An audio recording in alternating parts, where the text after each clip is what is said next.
So we pick up with an elderly couple because there's a thing that's making noise up in the attic.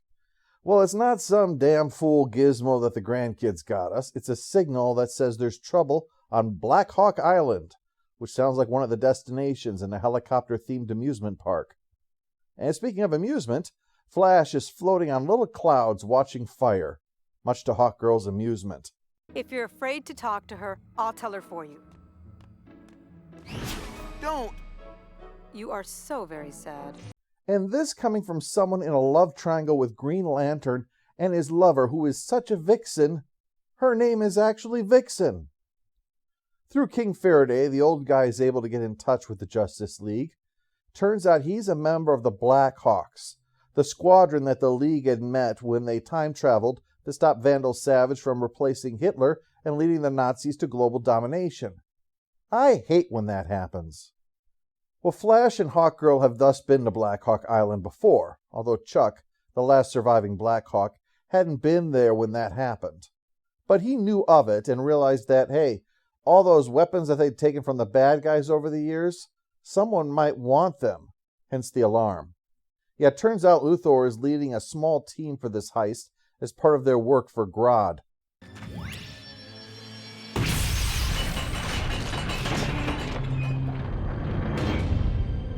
Something of a specialty of mine.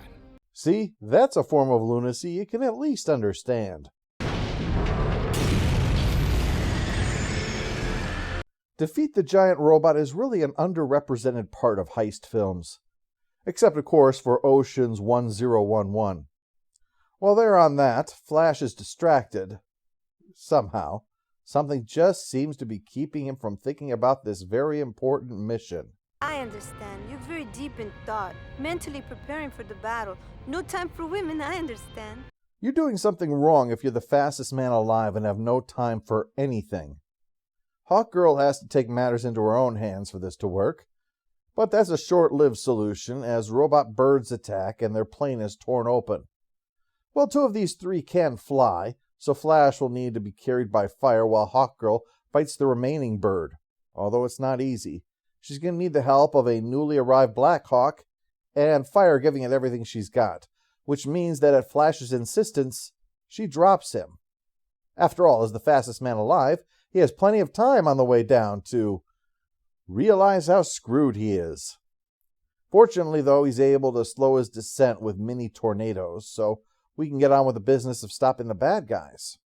They reluctantly bring Chuck along, since he does know the defenses and how to stop them from being turned into goop by the pudding rays or whatever. Science was different back in the old days.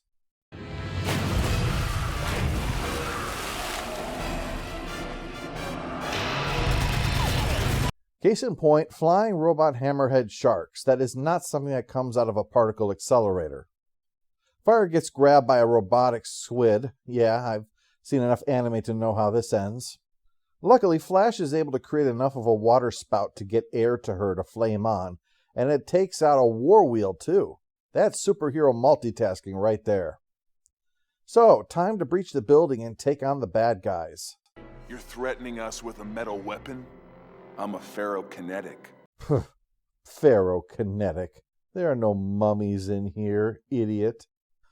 So they fight, then they fight, then they fight, then they fight. But during that, Lex gets into the vault, followed by Chuck, who gets taken hostage. I'm sorry, if I were 20 years younger. You'd still be ancient. Keep quiet. Yeesh, Lex is still miffed he didn't get that AARP endorsement, huh? Lex sets up the self-destruct, but Chuck slips away and deactivates it. The bad guys got what they came for, unfortunately.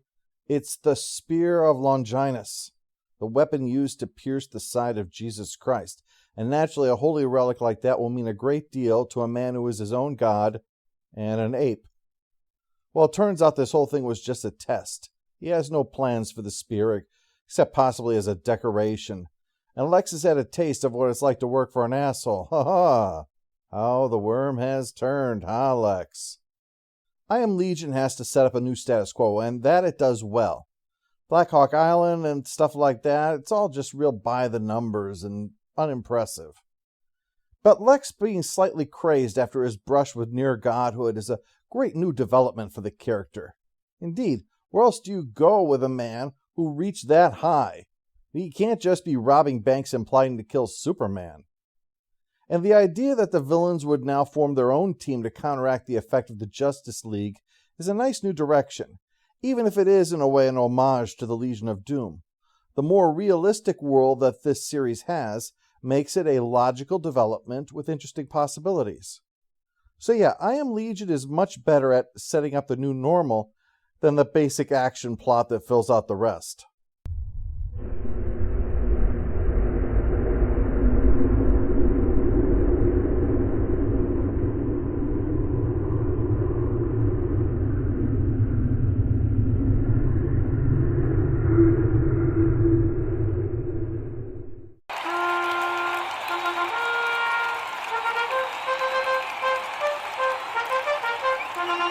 All hail the Overlord! All hail the Overlord!